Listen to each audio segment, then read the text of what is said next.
Researchers at Utah State University are working to target some harmful chemicals that are virtually everywhere. Yeah, they're known as forever chemicals because of just how they seemingly never go away. New specialist Mike Anderson explains how they're working to change that. We're talking about polyfluoroalkyl substances, or PFAS for short. We use them in our everyday lives. The studies show that even small amounts can cause harm as they end up in our groundwater and food sources. We find PFAS in nonstick cookware, waterproof clothing, and fast food containers.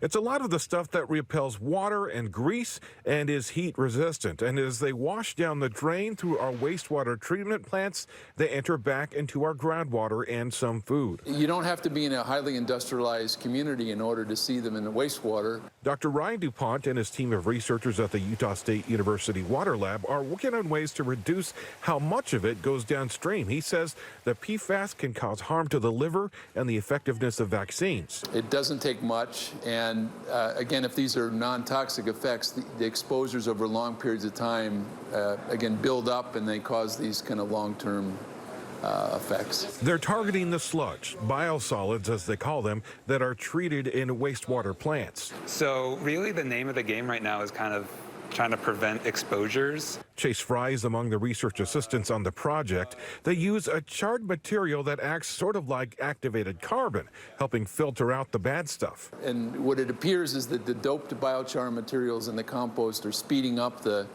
loss of these compounds in the composted material. And so far, it appears to be working. The analysis is really difficult to do. It's relatively expensive. If proven effective, DuPont says many of our own wastewater treatment plants can put their methods to work for very little cost. So it's a way of making a small dent. We need to get these out of our consumer goods. And since the PFAS, or forever chemicals, are all over the place, DuPont says we can't eliminate our exposure until we make some major changes in society. Mike Anderson, KSL 5 News.